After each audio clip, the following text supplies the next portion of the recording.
Hello and welcome to the Dynasty Playbook, Dynasty FF's dedicated podcast. I'm your host, Drew. You can find me on Reddit at EAF Marine and on Twitter at Drew Dotson NFL. With me are my co-hosts, Dave and Tyler, or Scott and Tyler. I already suck. You can find Scott on Reddit at Stewie35 and Tyler on Reddit at Barrels. It's alright, at least I didn't call Tyler Dave this time. And exciting news, we have a sexy new logo.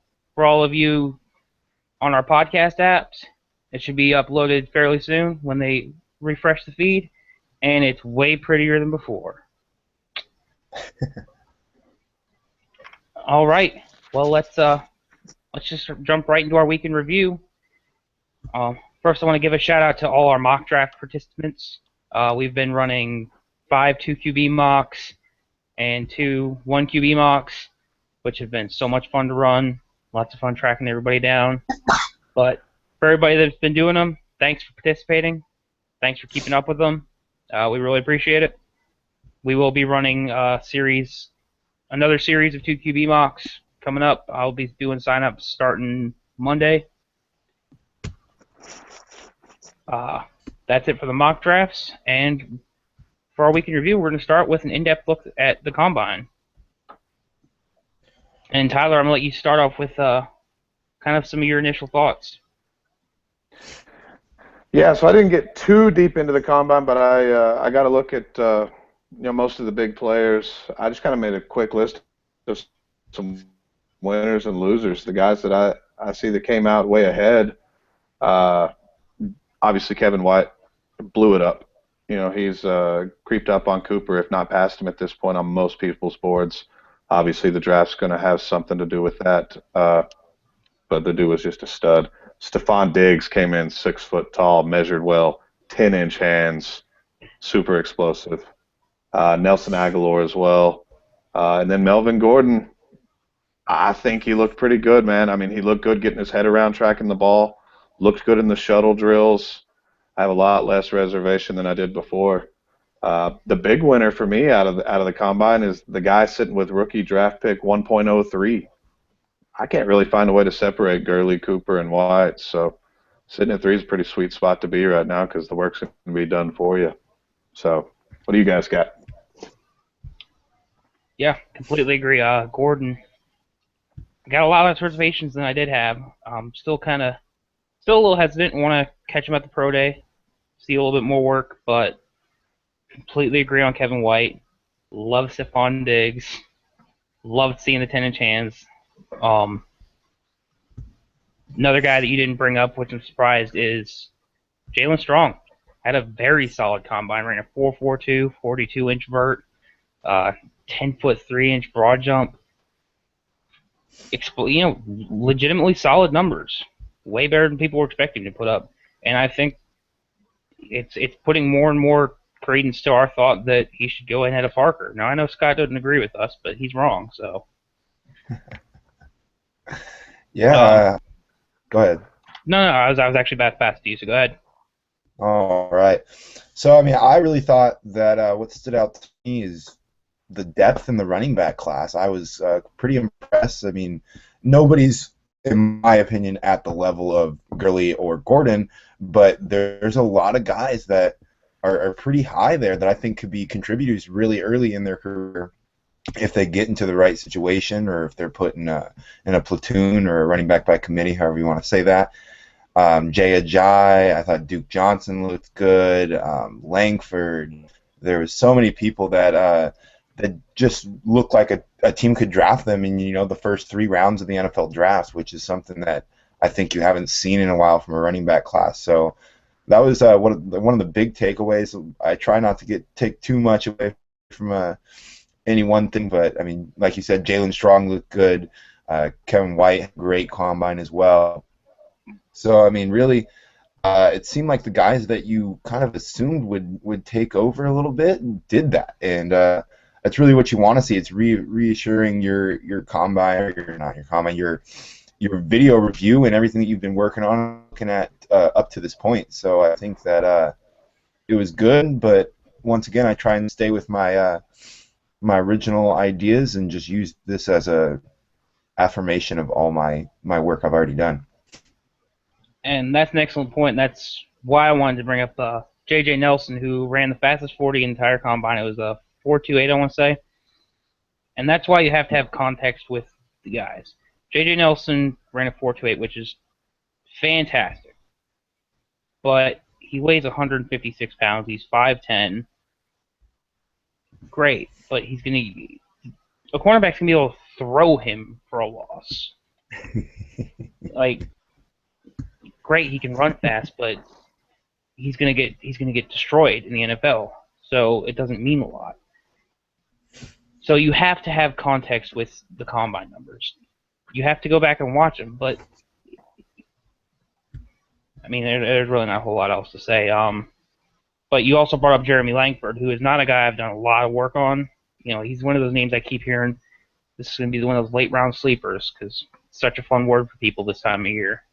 But he's a guy I'm a lot more interested in taking a look at and really digging into the tape on him.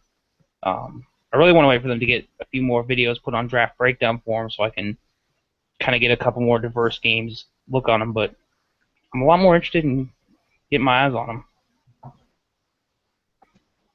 Tyler, you had anything else you want to hit on the combine before we move on? Yeah, I think you covered it pretty well. Langford was a guy that I've actually watched everything they have on him. Watched a few live games. I really like that kid. And then, overall, I guess there were some conspiracy theorists or what have you about the running back 40 times being overall slow. But David Cobb, I think, dropped about a 4.8. Man, that's slow. I didn't have him very high up before, but even if the times were off a tenth or what have you, 4.8, there's no disguising that. That's just slow. So, yeah, I think we hit it pretty well. The combine's just a tool to add to your different resources and your previous player evaluations, but it's a good tool nonetheless. Yep, it's all just a different part of the picture. And we're going to go ahead and move on to our player discussions. Each of us had kind of a little bit we wanted to hit on a player this week. My first guy is I want to hit on Gronk. There's been a lot of talk on the subreddit lately. Gronk's got this injury-prone label, and I really think it's misplaced because Gronk's most recent injury was he broke his forearm. It's not really the kind of injury that's like, oh, well, I'm prone to breaking my forearm. It just kind of happens sometimes. He's not prone to breaking his forearm. Gronk's injuries have been fairly freak injuries, and if you watch the plays where they happen, it's not Gronk's physical makeup that caused them to happen. Any NFL player would have gotten injured on that play. If there's any concern for health with Gronk, it's his back problems that might cause his career to be shortened a little bit. But that means he might be playing till 30-31 instead of 33-34. But in terms of the short term, I have no worries about him putting up number one tight end numbers till 2018. Yeah, I would have to go ahead and agree with you on that. I don't think Gronk's label of injury prone is quite correct. I think that he's one of those guys that's going to fight through even the small injuries, and he wants to be out on the field with his team and he wants to win those games. So, in my opinion, that's what you want. This is one of those guys that's willing to play through pain. He's willing to play through any of this BS that might be going in his head or physically or mentally, whatever's affecting him. He's willing to play through that. And I agree that his last real big injury was the forearm, and that's just something that you can't really help. There's going to be freak accidents in every sport on every position. So you just got to take that with what it was and understand that although he had a couple injuries in the past, it doesn't really mean that he's injury prone. It just means, things happen. Everyone's going to get injured every once in a while.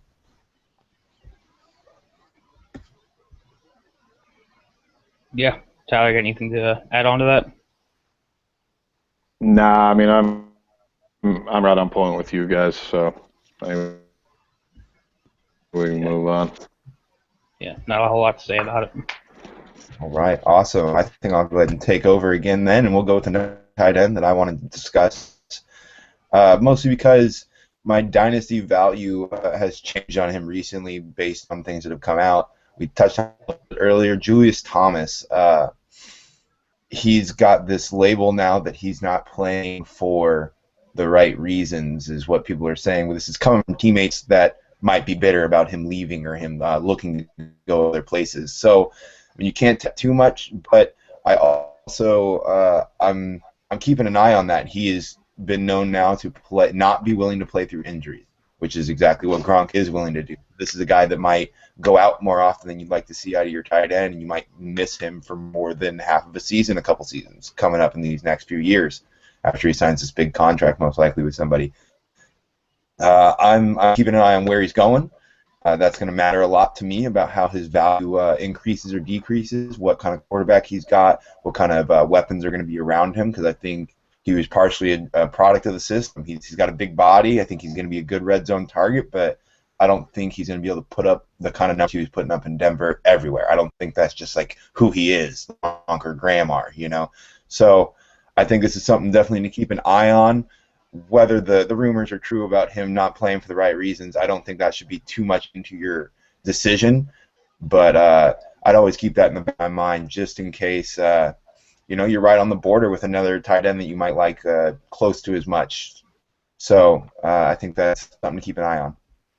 Tyler, what do you think about Julius Thomas? Yeah, Julius is a guy that if I'm rostering him right now, I'm just purging him. If I can get if I can get proper value for him, which I think you still can because the tight end market is so bad, I just don't want anything to do with the guy. Maybe that's because I'm a Broncos fan, and we talked about it off the air last week how he's certainly appears to be just kind of a butthole. When was the last time he played 6 or 8 games in a row? He just doesn't look tough. He doesn't look tough at all. He doesn't block well. Maybe he goes to Oakland or wherever and lights it up, but I'd put my money on the side that he's going to fall right back to the middle of the pack and just be a run-of-the-mill tight end, honestly. Yeah. Now, butthole, is that a technical term? That is a technical term. You can look it up. I feel like I don't want to look it up. I'm not going to be pleased with what pops up on Google. But I'm Do not Google search. Not safe for work. I completely agree with your stance though. If I've got him, which I don't, I'm unloading him. I think his value was entirely tied to that offense, to Peyton Manning.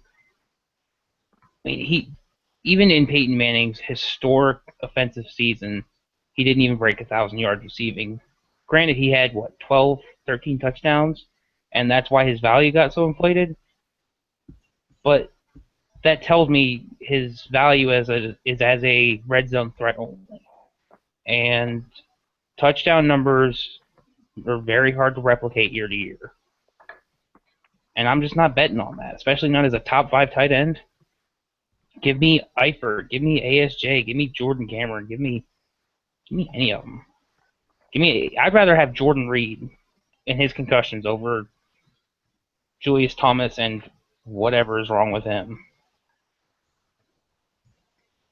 Granted, I'm also not going to trade Julius Thomas straight up, but I'll trade him for Jordan Reed in some pieces. I'll trade him for Jordan Reed in a second. I don't care. But I think that a little bit of enough on the hate fest on Julius Thomas, and I know you've got a little mini rant for us this week, Tyler. Why don't you let her rip? Yeah, I do. AJ Green. Guys, AJ Green is elite with a capital E. I just keep hearing the same stuff kicked around. He's injury prone. He's always injured. Andy Dalton sucks. What was AJ Green prior to this year? Missed 1 game as a rookie. Hung 95 for 1,300 and double-digit touchdowns the 2 years leading into this. Broke 1,000 as a rookie. Guess who his quarterback was? Andy Dalton. Nothing's changed. I'm seeing him drift to the back of the pack. I've seen him go way deeper in startups than he should go. 110, 111. It's asinine to think that AJ Green isn't just, who he was a year ago. Last year, played, missed 3 games, went out early in 2, and 2 games were against Cleveland and Joe freaking Hayden, who for some reason they just can't get anything going against him. Still posts 70, 70 catches for a grand and a touchdown. The dude is the real deal. And evidently you can go buy AJ Green low right now because he's not elite. So I hate to get that out there and get so angry, but it makes my blood pressure rise when I hear that about a guy that I think is still just top notch. And there's not even any question in my mind as to where he falls in. He's in the top tier of dynasty assets. So, got that off my chest. I mean, think you said it well. Yeah, this guy was in the conversation for the 101 last year with Calvin Johnson and all them, and all of a sudden he's a scrub because he got injured 1 year out of his career. If you want to make an argument for a reason that his value might have dropped, it's not Dalton, it's Hugh Jackson. And even then, guess what? When it's Dalton's turn to pass and he's scared, guess who he's throwing it to? AJ Green. That's his safety blanket. Eyes closed. He's gonna Stafford it. He's gonna just chuck it up to Megatron. That's all it is. It's the same exact thing. But I didn't even think of the idea that you could go buy AJ Green low now. Like that concept hadn't even occurred to me. Like to me, he was just he's right there with Julio and Dez and all the rest of them. But now I'm gonna go check the rest of my leagues and find the one guy who's low and retarded. I guarantee you can get him for less than Julio right now. And what was going on a year ago? The exact opposite. Julio's foot. He's got a bunch of screws in his foot. So Julio was the guy that drifted to the back of the tier, and now all of a sudden we've just forgotten? No, not me, dude. AJ Green's my boy. Yeah, I'd rather have AJ Green over Julio. Just not even considering injuries. I'd just rather have Green. Yeah, you guys did it well. I agree. All right, let's move on to our college player discussion for the week. Let's talk with another guy who had a fantastic combine. That's David Johnson, senior running back out of Northern Iowa. Tiny little school. He's going to be 23 at the start of the season. And right now we're going to set the over-under on how many times I call him Duke Johnson during this. I'm going to go with 3. Or let's call it 2.5. And I'm going to take the over. I'm also taking the over. All right. We have no faith in me. Good idea. And we're going to let Scott go first, so that way Scott doesn't have to agree with us at the end. Yeah, man, I hate agreeing with you guys. You guys are terrible. So, I mean, I liked actually what I saw out of this kid. He looked really good and natural in patching situations. He would stick his nose in there for pass blocking. I saw quite a few times where he just was willing to contact. He even met the guys at the line of scrimmage rather than letting them come to him and trying to catch them when he was blocking. Thought that was awesome. I thought he did a great job of having a jump cut. I mean, I haven't seen a jump cut like that in a while. He constantly did it. He did it in the backfield. He did it in the open field. And people miss. I mean, I really liked the way he looked doing that, and I think that he actually surprised me a bit. I didn't expect someone from such a small school, but this is once again the running back class that I was talking about earlier. I think it's deeper than you realize, and I think this is one of those guys that you pick up in a later round and end up making a steal out of him. I think, although he's a little bit older than you like to see at 23, I mean, yeah, you want him at 22, 21, but I don't think he has too much mileage. I didn't check his carries throughout his career there at Northern Iowa. But I liked what I saw from him. He wasn't great at finding the holes, but if he did see him, that jump cut got him to him if he wasn't in the right spot right away. So, I mean, I think there was a lot to like from this guy, and I'd love to hear what you guys had to say about it. Tyler, let's go with you first. Yeah, So for me, he's the best pass catching running back in this draft. Everybody talks about Duke Johnson. Duke Johnson's great, super super soft hands on Duke. But David Johnson, I tell you what, he reminds me of. He reminds me of the high school team that's got a superstar, and they do everything they can to get this kid the ball. And that's what they did with David Johnson. They split him out wide. They put him in motion. They give him the ball on draws. They're doing everything they can to get this kid the ball because he's a stud. I don't think he's the greatest running back necessarily. He has a tendency to bounce a little bit. He's not real great getting up in the hole, and I think a lot of that's because he runs upright. But man, I'm having a hard time not putting this kid at like running back 4 or 5, which sounds high and it seems high, but man, sky's the limit for this guy, especially in PPR, because NFL teams are going to see the tape. They're gonna see what he's capable of. He's so good at tracking the ball. He has great hands. He doesn't get twisted in the air when the ball's over the wrong shoulder. All those little things just add up to me to a really effective weapon, especially for fantasy purposes. Yeah, I'm kind of on the same page you are. And Scott, I like what you said about his pass blocking because I was able to gauge something more about his character, which was real nice for me based on his pass blocking. If you just watch his tape from 2013, he sucked a whole lot of ass at pass blocking. And if you watch his 2014 tape, he improved by leaps and bounds, which shows me that he's coachable. He's willing to put in the work to improve, and it's part of his game that's not going to directly result in stats. And that's going to get him farther in the NFL than any of these, he jump cuts a little bit better than one guy, or, he runs better routes than one of the other running backs. Because if they can coach him better, then he's going to run better routes than them eventually anyways. But speaking of routes, speaking of hands, all that, he runs real solid routes, especially for a running back. They trust him enough to split him out wide multiple times a game. And he's got excellent open field vision. Behind the line, but once he's in the open field, game's over. But overall, I mean, this guy that if you're in the late part of your first round, I'd absolutely be looking at him because this is one of the few guys in this class I can see easily being a workhorse back, getting 20 carries a game with the team.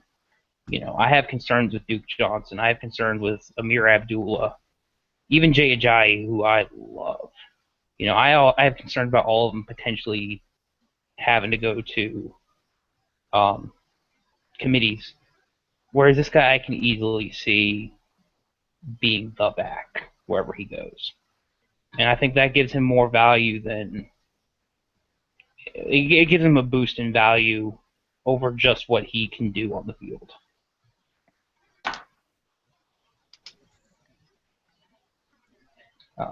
You guys have anything else we want to hit on with him? No, I think we hit it pretty good. All right. By the way, we hit the under. I called him Duke Johnson exactly 0 times. Fairly proud of myself. I think we put too much pressure on you to be terrible, and you just couldn't live up to those expectations. Oh well, I guess I'll be terrible next time. And we're gonna move on to our not really necessarily our small school prospect, but kind of our late round guys getting less attention. And we're gonna go to a guy who after the combine is getting a lot of attention, and that's gonna be Chris Hayward Bay Conley, the senior wide receiver out of Georgia. And this guy was a freak at the combine. Just tore up every drill he went to. He's going to be 22 at the start of the season. And Tyler, I'm going to let you go ahead and kick us off. Yeah, obviously just shredded the combine. I mean, the guy's a metric marvel, so obviously that's going to put him on our radars. Just fantastic size-speed combo. His hands aren't bad. I mean, I thought he was pretty good. He did let the ball get past him, get into his body a little bit more often than you would like, but I think more of that was limited to or a result of his limited route tree. He's running slants, drags, nines. That's about all I saw. And those over the middle routes, that if you're ever going to see body catches, that's when you're going to see them. So I don't know. The guy's definitely draftable, definitely rosterable, but I could see this being one of those picks that just either goes big boom or he's out of the league in 2 years. So that's kind of where I'm sitting on the guy. Yeah, Scott, what do you think? I'm similar, but not the same as Tyler feels there. I think he did look pretty good on tape. Limited route tree is a huge downgrade for him. I think, although he ran one more route than Tyler Payne, he did have a little hitch, is what I would call it, the one step and turn back for the screenplay. So I mean that's an important route to have in your tree. So he's got that one and lots of slants. I did see him make a smart play. It looked like he kind of sat down on a slant and then turn and win again after the defender went ahead and tried to play the sit. So I like to see that, a little bit of football in there. So that's good to see. I thought he had some pretty soft hands. He had some good catches. Yeah, they a couple went to his body, but I think he was trying to catch it with his hands, and every once in a while in the situation, it might call for a little bit of the body to be used on those slant passes, as Tyler said. So I actually thought that he looked pretty good. He was quick. My biggest issue would definitely have to be getting him to run all kinds of routes. If you put him on a team with a quarterback that likes his guys to be more crisp and precise, like a Peyton Manning like that, I don't think he's going to see a lot of playing time. I don't think that he's got that skill set there. But if he goes to a team that they just want someone to stretch the field for him, I think that he actually could see some playing time and just help a team out in spreading out the defense and getting deep. I think that I didn't check his 40 time, but he seemed to be quick on tape. He seemed to be much faster than most of the rest of the guys, and routinely was beating guys on those 9 routes that he's so famous for. Yeah, he ran a 4.35 40, right up there with Kevin White. You mentioned that hitch route. Yeah, he may run it, but that is an ugly hitch route. He does this weird little gallop move at the end. He gets all hoppy. It's that to me just illustrated how poorly he is, how poorly he does at running routes. But in terms of hands, fantastic hands catcher. He tracks the ball really well, and that to me alone is going to make him worthy of getting picked up by an NFL team. People are going to see that, they're going to see his athleticism, and they're going to see a project player they can work with. Teaching a player how to run routes is way easier than teaching a player how to catch the ball. And it's definitely easier to teach than how to be athletic, because you can't really do that. But this is the kind of guy I'm looking to take, like, end of the 4th round, middle of the 4th round, and if I got a deep roster, I'm stashing him at the end of my roster, or I'm sticking him on my taxi squad, and I'm giving him 2 years where I'm not even looking at him.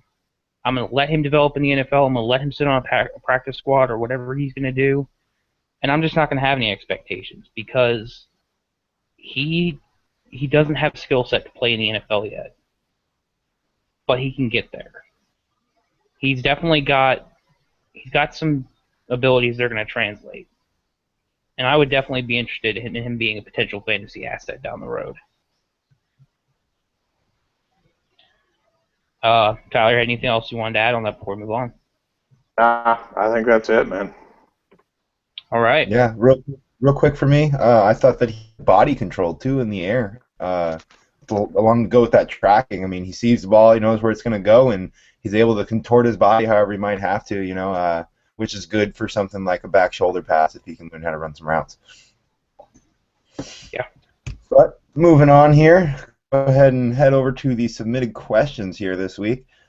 First one comes from Sticky Z.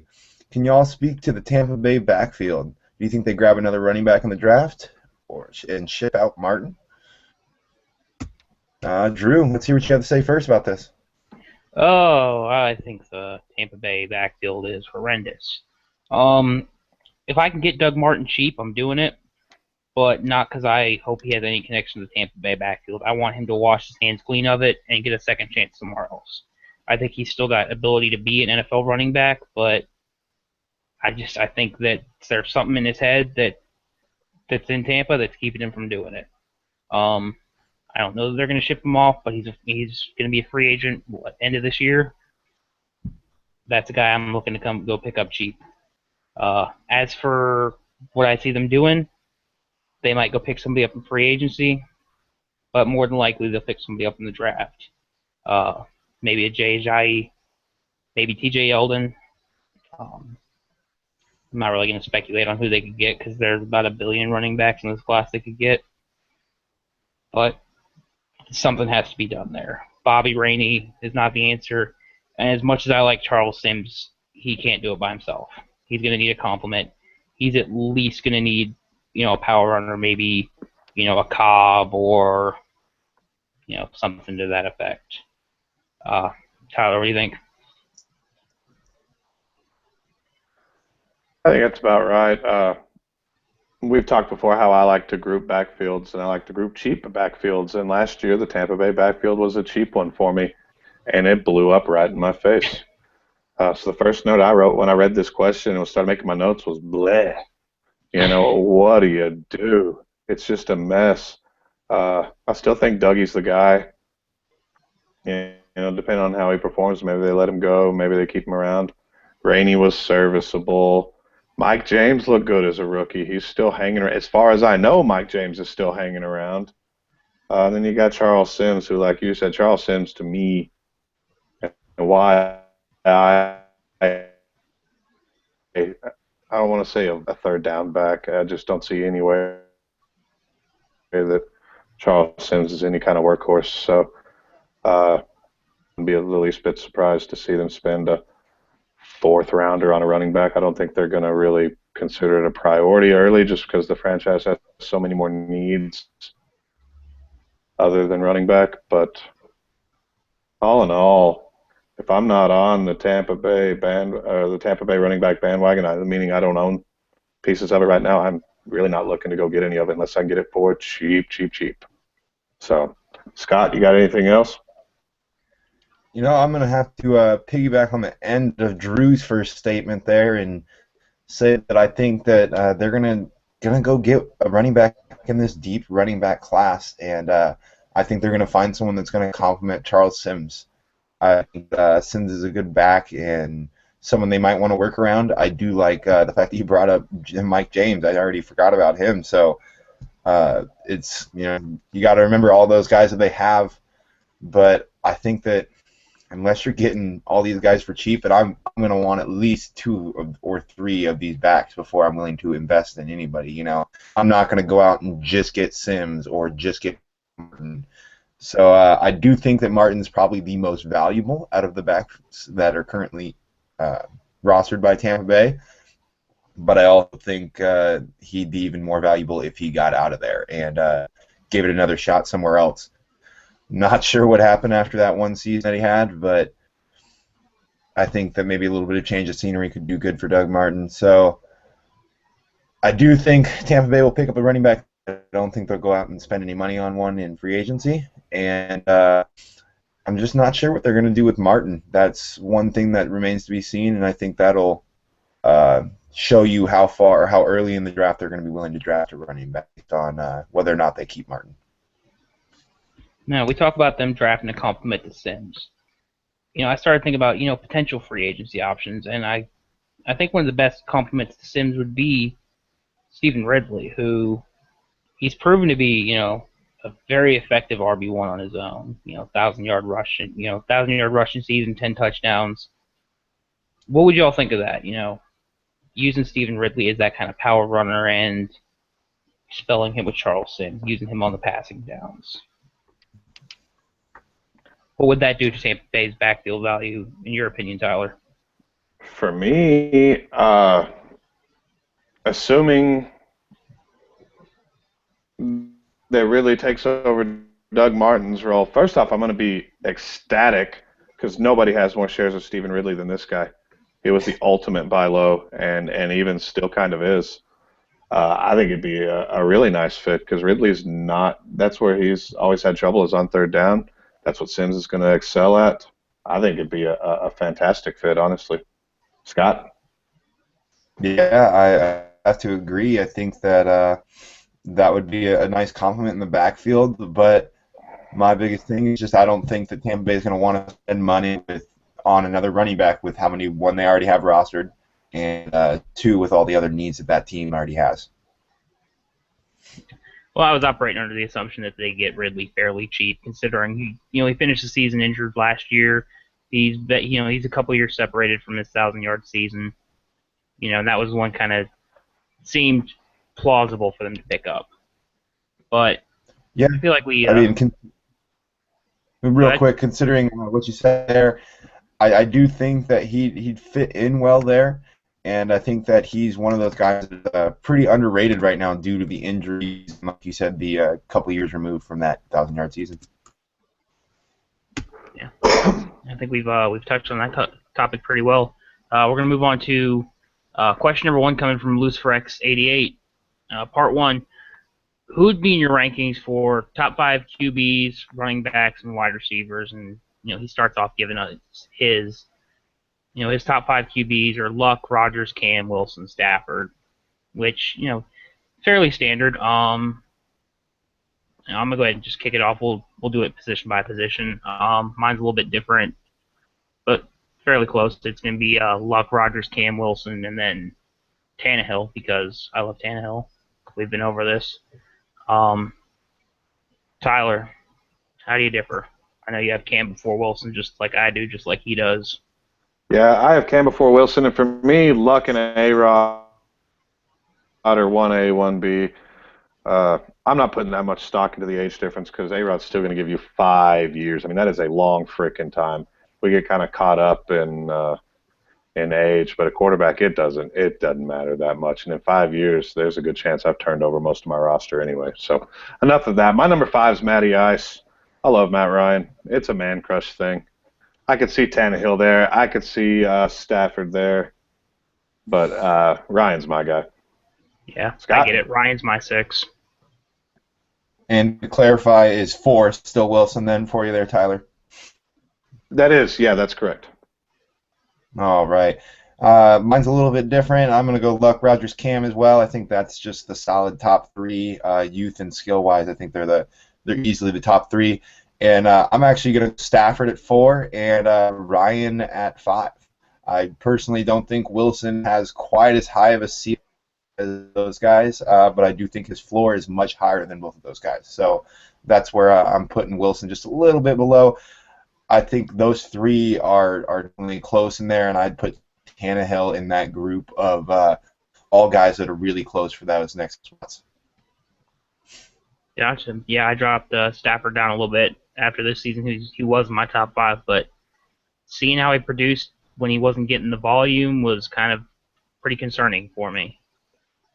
But we can go ahead and move on to our running backs. His top 5, pretty interesting. And I'm going to go ahead and assume this is DeMarco Murray, not Latavius Murray, because it seems fairly common sense. But it's going to be Bell, Lacey, Hill, Murray, and Gurley. And Scott, let's let you go ahead and kick us off. All right. I do not have Hill that high personally. I do think he's a good back. I probably have him closer to this 9 range personally. I'm going to stick with Bell at the top. I think he is far above everybody else. I got Lacey next. Personally, I have Gurley. I think he's once-in-a-generation kind of guy. In probably all the drafts that I ended up with first pick, I'm going Gurley. I think that he's probably the best back there. After that, it's really hard for me to say. I don't think there's too many or a very high number of guys that are young and have a lot of skill. So, I mean, Hill's in there, but he's not going to be in my top 5. I will go ahead and go with DeMarco Murray, even though age is an issue with him. And for the last guy, I'm just struggling with it here.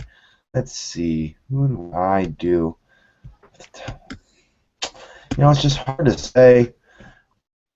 Like I said, older, I'm not super excited about any of these those top 3. I think I'd have to go. Sorry for the wait here. I'm just trying to decide, really. Right now, Dynasty. Man. Gordon, Hyde, there's lots of good options. Yeah, I know. I'm trying to decide really between when it comes down to it, Hyde and Hill. Although I think Hill should be farther down there, I'm having trouble putting those other guys in there right now. So, for lack of a better name, I guess I'm just gonna have to go with Hyde. I think that Hyde does have a higher ceiling, in my opinion, than Hill. Hill's a good running back. Don't get me wrong. I love to have Hill on my team as a dynasty owner, but I just think that Hyde has that chance to be uh, the every down back in a team that loves to run the ball for San Francisco there, and I think that he could really take over Gore's situation, and I think that they're going to go ahead and have that for lots of years. So I think Hyde's going to be my fifth guy there. Gotcha. Um, and it's very close to my list. I wouldn't have Murray that high personally. For me, it goes Bell, Lacey as my 2A, and Gurley as my 2B. I'm fairly high on Gurley. I'd almost have Gurley over Lacey, but I don't want to be that crazy yet. And then it's going to go Hyde Hill for me. Murray's had way too many carries on his body already for me to be comfortable taking him in the future.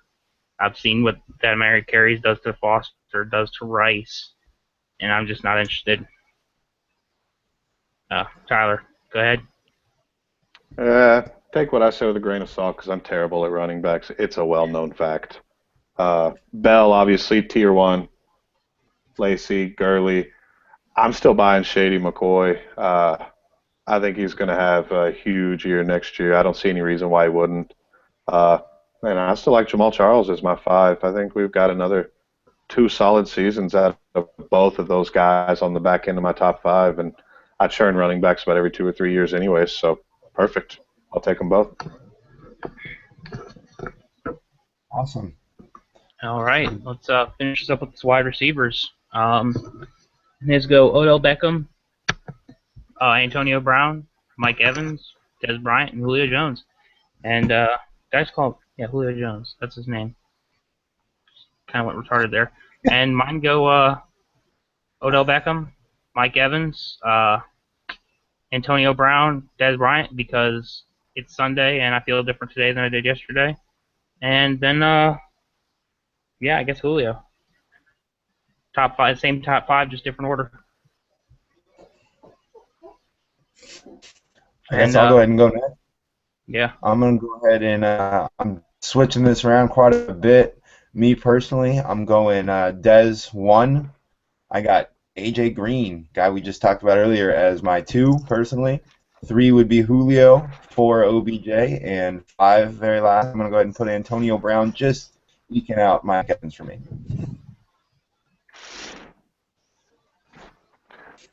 All right. Yeah, that's a good spot. I think the top 6, it's pretty clear. I'm going to get crucified here because OBJ is not in my top 5. I'm trying to find a way to get him in there, and I can't do it.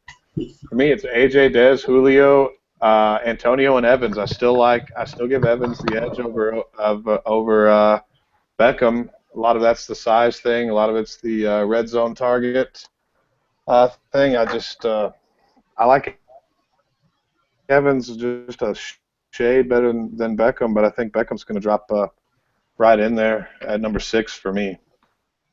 So I think we've about wrapped that up. We'll go on to the next one. This one's also from Lucifer X88, Part 2. What do you think about this deal I proposed? The deal has him giving Sammy Watkins, Latavius Murray, the 201 and a future 3rd, and getting back Michael Floyd or Golden Tate and the 102. What do you think, Scott? All right. Well, in my first glance, in my opinion, I do not consider Michael Floyd and Golden Tate to be on the same value.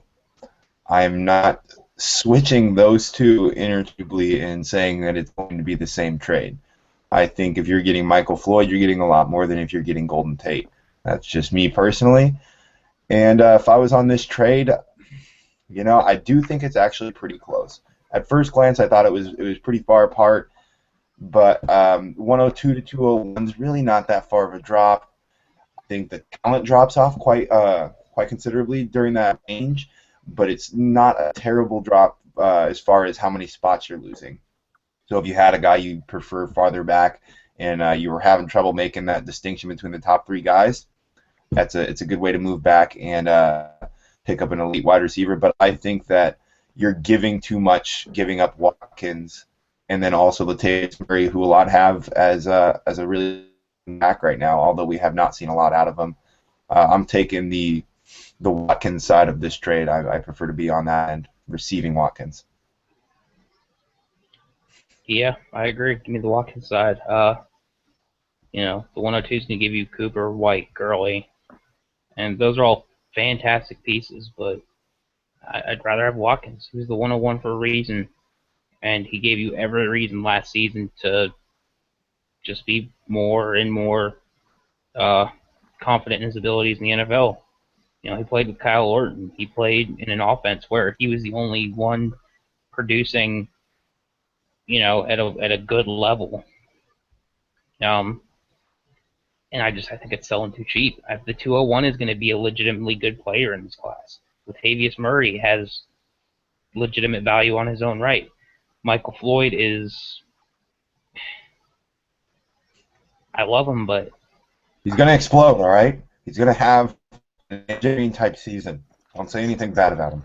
I wasn't going to say anything bad about him, but I'd rather take Sammy, who's shown as much in the NFL as Floyd has, and I'd rather just take Sammy over him. Yeah, I agree with both of you guys. And when I looked at this one, I don't think I would give just Watkins for that. I would value Michael Floyd, and it's hard to say in terms of rookie picks.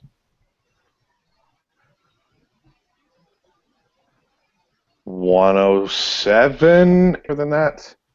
So I wouldn't move just Watkins for that package. No, I would hold all day on that deal. Drew, I see you disagreeing with me. What's Michael Floyd's value to you? I don't know. It's just 107 sounds really low, and it hurts my feelings. I'd probably say close to like 105, 106. Yours isn't terribly off, but it makes me sad. So what would it take plus the 102 to get Watkins? 103, 104, bare minimum. Yeah, I mean, you saw what I did in the league this year. I moved 103 and 104 for Sammy Watkins, and I was cool with it. I thought it was a little bit of a reach. I didn't love it, but I was okay with it. I mean, obviously okay enough to pull the trigger. My trade partner wanted a little bit more from me, but I wasn't willing to bend any more. That's all I was going to pay, but I thought it was good value. I really did. And at this point, the 103 might as well have the same value as the 102. Which sounds weird, but it's so murky, that top three, that it's hard to differentiate what player you're getting. But you guys have anything else you want to hit on with this question before we move on? No, I think we hit it good. We agree again, man. Why you guys keep thinking the way I think? It's my thoughts first, I swear. Don't believe him. He's the youngest. We were having this thoughts before he was born. All right. Well, to keep this thing moving along, since we got all these crazy questions in here, we're going to go to the next question. This one comes from Beacon Bucks. I like the redrafting of 2014 class. Could you discuss how you think the first-round guys from your redraft will perform only in 2015? I'm not going to read them all. We can see them, and we'll discuss them, I think, 2 or 3 at a time, or maybe even just 1 at a time. Drew, why don't you go ahead and go first and start off by talking about OBJ? Yeah, I mean, we'll do the guy who I drafted first. We'll just do that same rotation. I did Odell Beckham. Love Odell Beckham. Guys, the PPR league scored 25 points per game in terms of fantasy numbers. You can expect regression. That's way above what he should normally do. But even if he regresses 5 points per game, which out of the 12 games he played, if he scores less than he can score almost a touchdown less in all 12 of those games and still be scoring at the same pace as the other wide receiver ones that scored in the top of the wide receiver 1 tier. He's 22 years old. I I'm expecting regression, and I'm expecting top tier wide receiver one numbers still.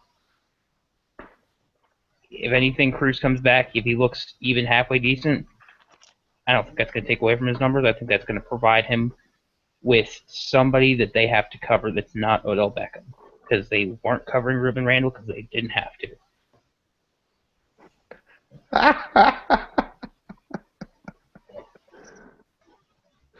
All right. Anything else you want to add to that one, Scott? No, I think you hit it pretty well on the head. I think that he will go back a little bit, the sophomore slump that's known for everybody. But I think that he's still going to have a good year. I don't think that it was a fluke or just the system or anything like that. I mean, the kid's just got talent, and I think that he's definitely going to do good this year in 2015. So, with that being said, we're going to go ahead and move along to the 102, Mike Evans. And Tyler, I'll go ahead and let you talk about him first. Yeah. Mike Evans, for me, in terms of redraft for the 2015 season, I would take Beckham ahead of him. I think Mike Evans, I don't know. I hadn't even begun to think about redraft rankings.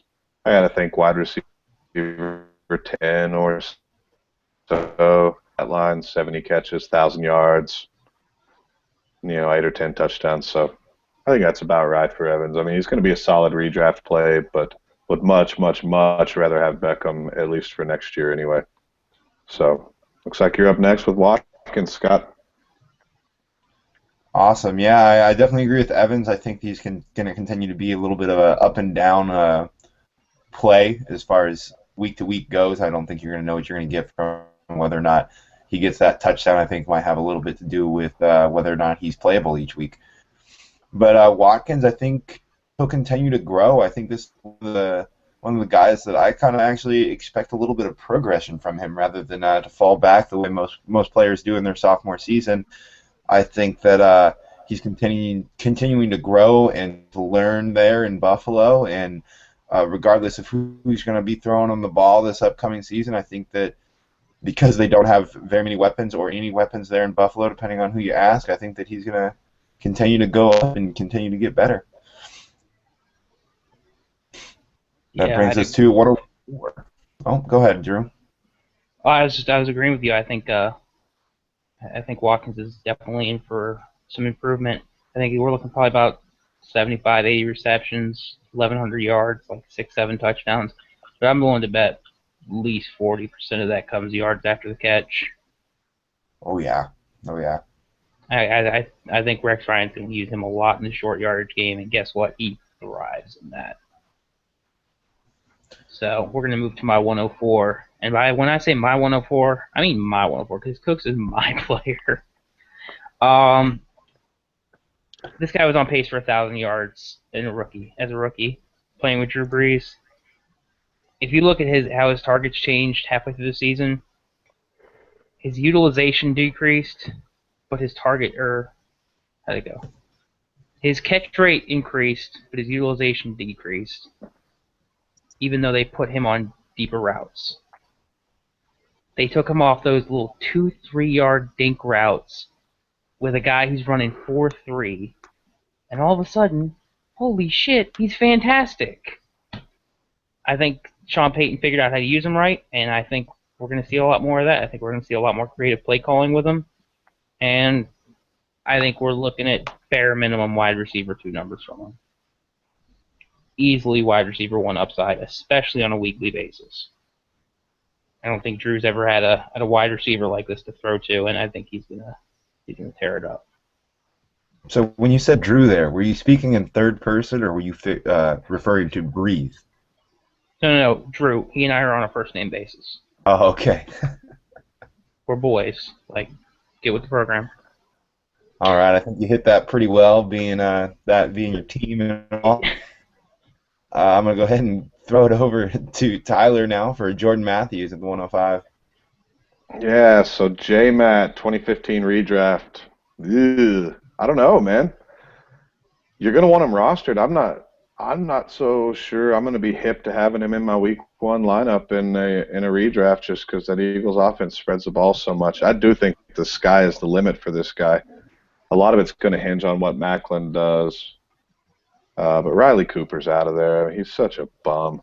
So if Matthews doesn't take, 90% of the offensive snaps in Philly next year, I'll be surprised. But, as far as what I think he's going to do in 15, man, I could see the exact same stat line as he did this year. I could see 1,300 yards and a dozen touchdowns. It could go either way. So definitely a guy I'm going to be looking at, but he's certainly not going to be, my wide receiver 1 or 2. And if he is, then something went wrong in my draft.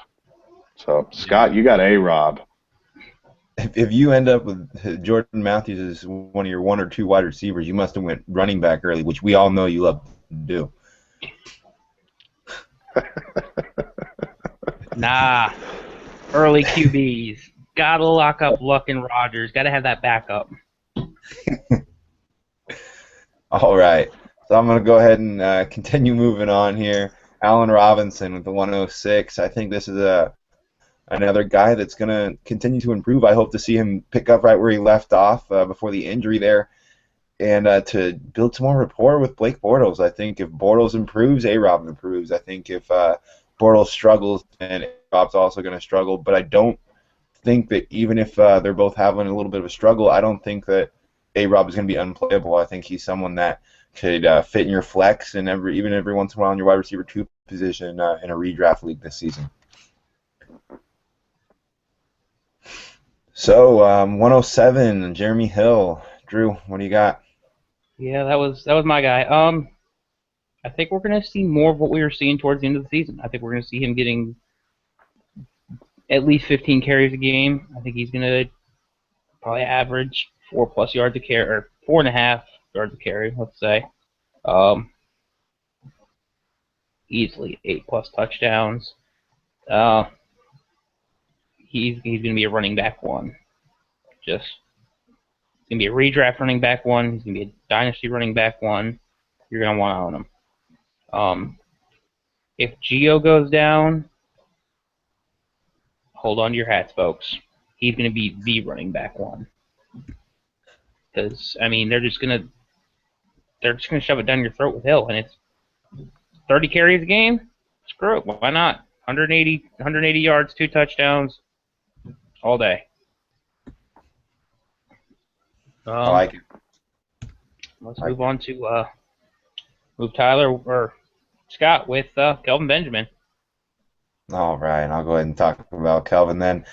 KB, I think that I think he's going to have about the same season, unfortunately. I'd love to be able to tell you guys that he's going to get this great season this year, or that he's going to turn around the Carolina Panthers whole team. But unfortunately, I think that he might even regress a little, like most of these guys are going to, unfortunately. And I see him as a flex position guy as far as 2015 goes. I think that him and Cam will continue to work on their cohesiveness together, and we'll see some good things out of him. But I think he's going to be a guy that's really up and down week to week, and someone you can't really rely on for anything except for those touchdowns in the red zone. So you got to hope you're getting that, and you're not always going to get it. So I think he's a dangerous guy to try and be picking. Plus is 109, Tyler. Yeah, I agree with you, KB, on KB. I think he will very likely be the most overdrafted redraft wide receiver next year. I think guys are going to expect this big progression, and I think he's going to put up exactly the same numbers, maybe a little worse depending on the touchdown rate. So a 109, Carlos Hyde.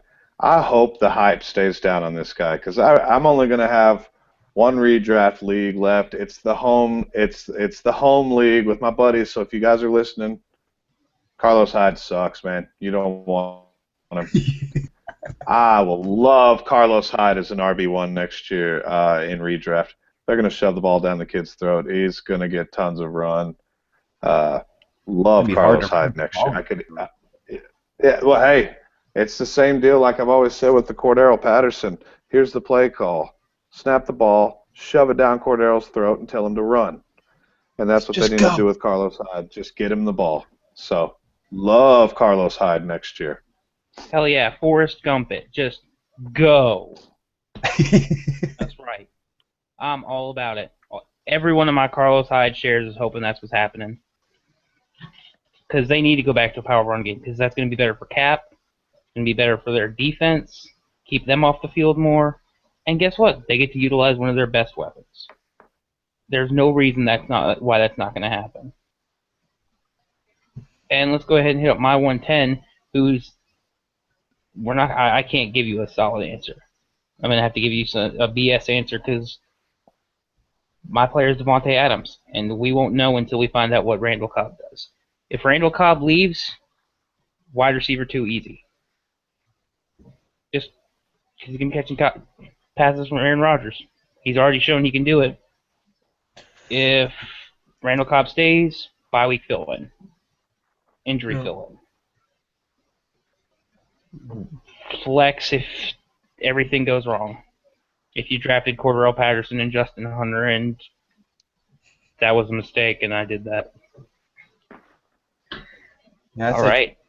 In a good week for him, and if he's in a good, good matchup that week, I think I can see him in the flex. But that he's mostly going to be a bye week or an injury filler. That brings us to 111. We're almost at the end of this first round here. I went ahead and took Dante Moncrief for this one, and I think he's gonna improve because I think they just started to figure him out towards the second half of that season. He just started to gel with that offense a bit more, and maybe he just finally started to click in the playbook. Even I'm not 100% sure how that went, but I can see a little bit of improvement from Moncrief. Don't know if he's going to be startable in 2015. I think 2016 will be a big jump personally, but once again, maybe a guy that you can get on a bye week fill-in, or if you're in a really deep league, maybe you're taking him as your last wide receiver there as your flex spot or something like that you might use. That brings us to 112. Tyler, let's hear what you have to say. 112. Jarvis Landry is going to be a really nice play in redraft next year, especially in PPR leagues. They cut Hartline this week, cut Brandon Gibson, shopping Mike Wallace around. Not sure what they're going to do as far as fill in the other wide receiver spots, but man, Jarvis Landry, I think you can lock him in for 80 catches, 1,000 yards, handful of touchdowns. So Jarvis Landry is going to be a really nice, sneaky play, especially in PPR leagues. I think, anyway. I agree with you on that. I think that Landry will be one of those rookies that ends up doing even better in his second year than they did in their first year. So I think you see a big uptick from Landry if all goes well. But I'm also going to draft Landry as my number one, assuming he's going to carry my team or anything. All right. Well, in that case, it's time for my hot take. And I think Jarvis Landry's going to have 100 receptions next year. Book it. Okay, I'm writing it down. Everyone mark it down this day, March 1st. Especially Wallace League. If Wallace is out of town, 100 receptions easy. Because that means they're probably drafting somebody. Hopefully it's Jalen Strong. I'd be all about it.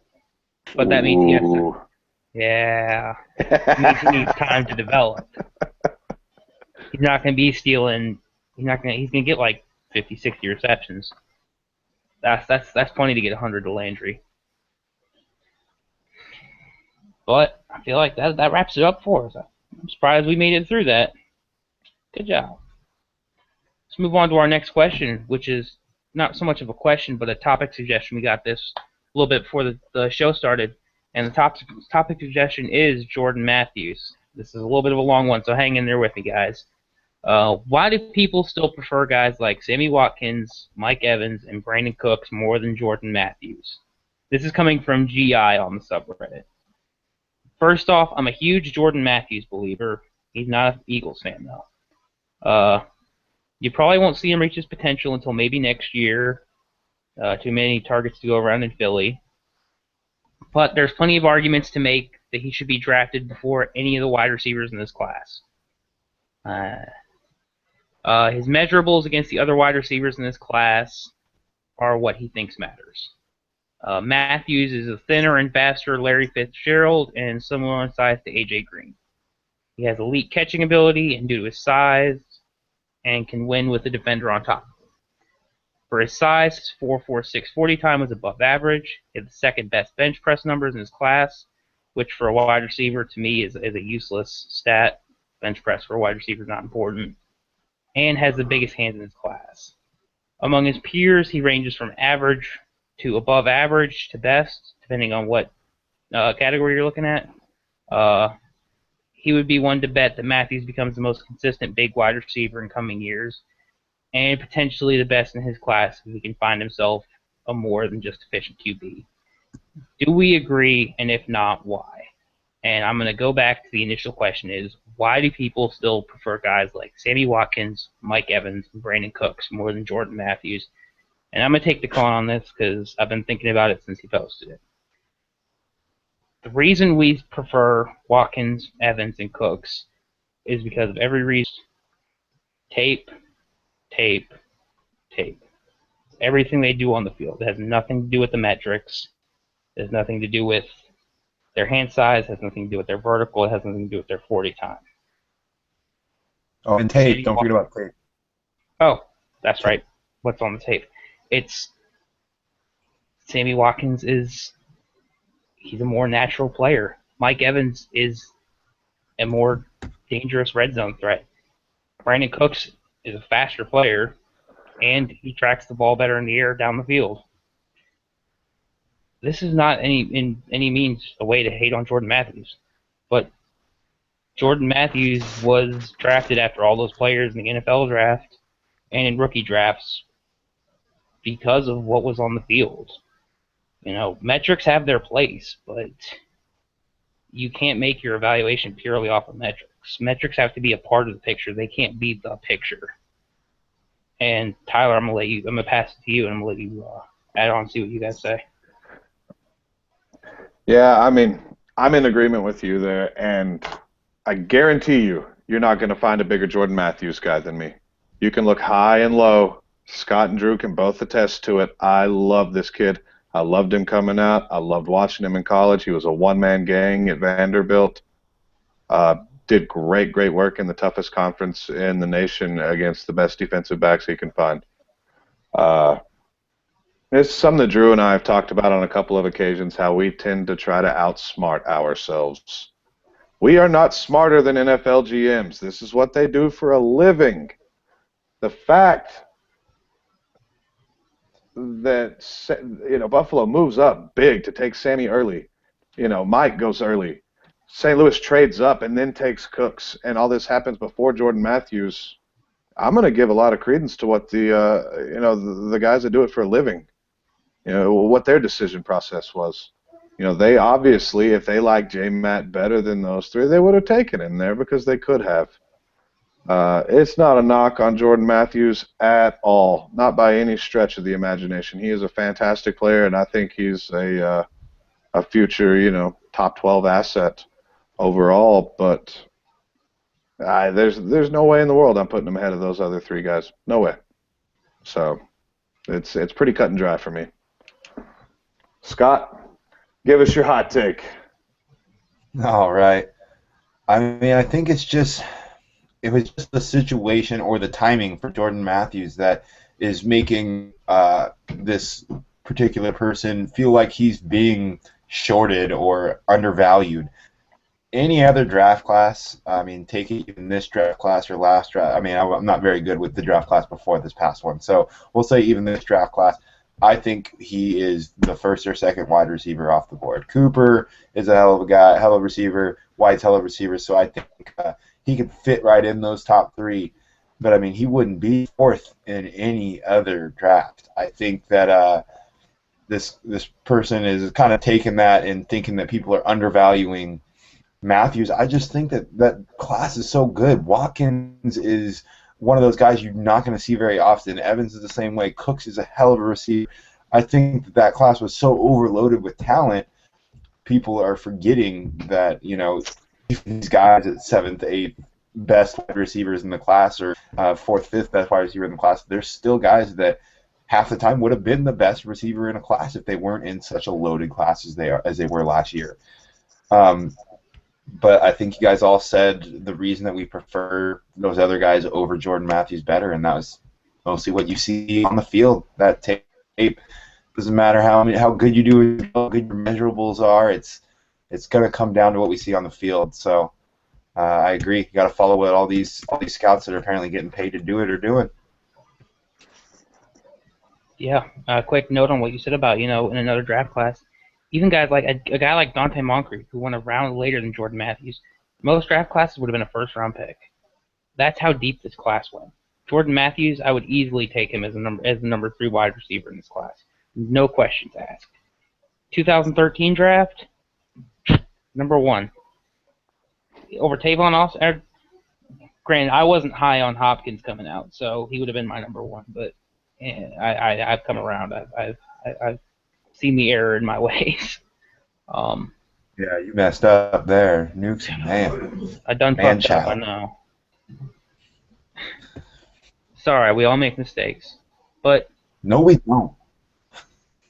You're right, we don't. Just you. Oh, darn it! But if you're gonna, I hate to make it sound like we're just hating on the metrics crowd, because metrics certainly have their place, but it can't be just comparing one aspect of a player's metrics to another. Like, you can't just, hey, this person had the best vertical out of the class, so that's 5 stars compared to they get 4 stars, and just add up the stars. It can't work like that. It needs to be more refined than that. I mean, there's ways to use metrics, and then there's wrong ways to use metrics. And if I'm coming off as a jerk, I apologize. I don't mean to. To me, it's just Watkins, Evans, Cooks over Matthews is a no-brainer because of what we've seen on the field. And that leaves us with our last question. And I'll go ahead and pass it to you, Scott. All right, this one comes from Troy92. Fun fact, old roommate of mine. He says, I have a question. Someone dropped Jonathan Stewart in our league, and waivers are going to be starting soon. Do you think it will be worth spending all your blind bidding dollars for the whole year on him? You know what, Tyler? I'm going to let you take this one first, since I absolutely despise the Carolina backfield. Yeah, no, do not spend all your blind betting waivers on Jay Stu. Yeah, they just dropped D'Angelo. Jay Stu will get hurt. It's what he does. I have him rostered in a few leagues, and I'm happy to have him there. I mean, I didn't pay anything for this cat. I even dropped him in a league last year early on. I may have overreacted or jumped the gun, whatever you want to call it, but he hurts his knee, and I was like, yeah, that's it. Jay Stu's doing what he does. So let's say I've got $500 in blind bidding money. I'll throw 50, 60 out there. Maybe I get it, maybe I don't. Let somebody else shoot their wad, because it is a long ways to go. And you always think there's not going to be somebody pop up, but there's going to be a Justin Forsett. There's going to be an Alan Hearns. These guys are going to show up. Larry Donnell. I mean, the list goes on and on and on and on. So don't go crazy over a guy who is so far from elite and just incredibly injury prone this early in the year. I think would just be a pretty big mistake. So yeah, you talk about blowing your load. It doesn't even have to be just a random waiver wire ad. Sometimes you just have dumb league mates. And I have a perfect example of something like that. Last year, somebody dropped Kadeem Carey. I'm like, hell yeah, love me some Kadeem Carey. I blew my load on Kadeem Carey. Blew all my waiver wire dollars. I had like $10 left. Enough to stream my defenses for the rest of the year.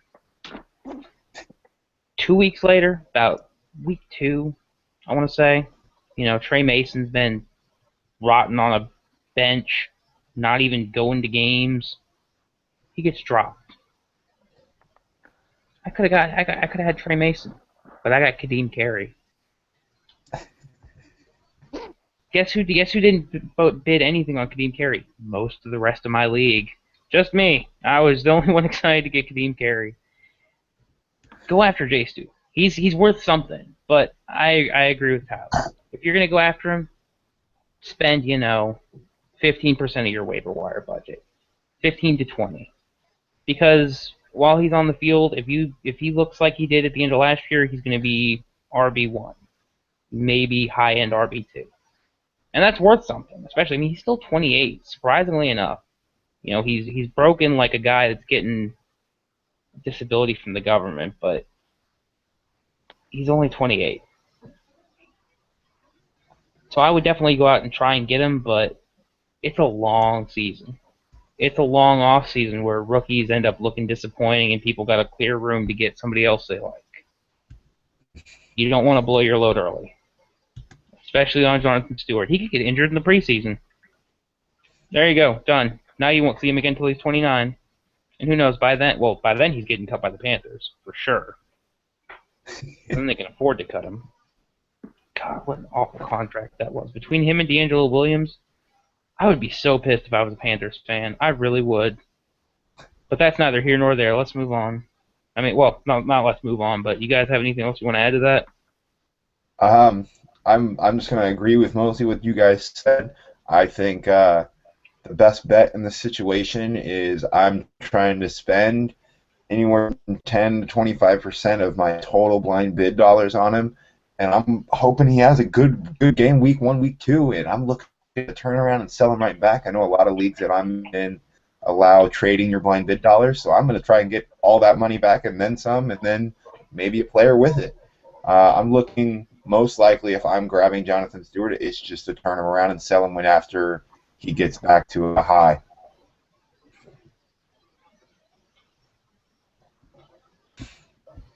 All right. I think that was our last question, I believe. Yeah, the rest of some shenanigans that Sticky's wants to talk about. But we will hit on that next week when we haven't already been talking for an hour and 20 minutes. So, we're going to finish with my rant of the week.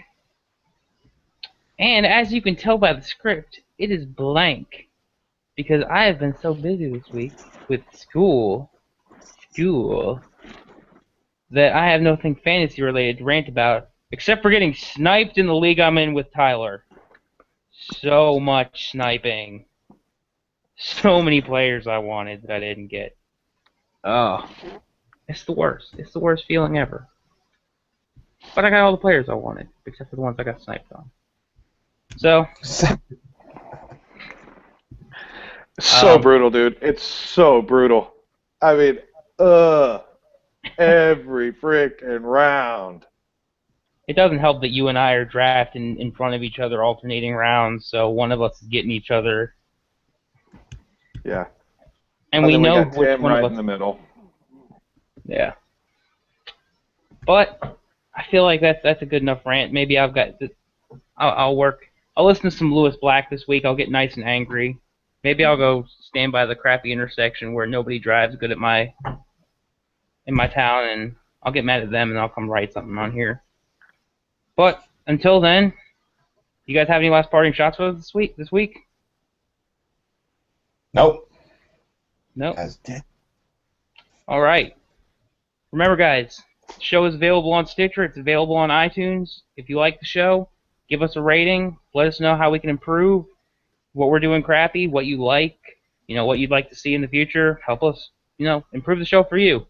It's fun for us to do this, but in all, we're doing this to contribute to the Dynasty community. Remember, I'm setting up more signups for 2QB mock drafts. If you're interested in doing them, I'd really appreciate the help. We're trying to compile ADP data for the 2QB Dynasty community. It's been really underserved in the past, and we want to be able to give something to that pretty hefty size group in the community. I want to pimp out my logo one more time because it's so sexy. I'm so excited about it. Super sexy logo right there in the corner. But this has been the Dynasty Playbook, Dynasty FS dedicated podcast. I'm your host, Drew. You can find me on Reddit at EAF Marine and on Twitter at DrewDotson NFL. And with me have been my co-hosts, Tyler and Scott. Dave is not here tonight. Tyler you can find on Reddit at Barrels. Scott you can find on Reddit at Stewie35. Thanks for listening, you guys. We hope to see you again next week.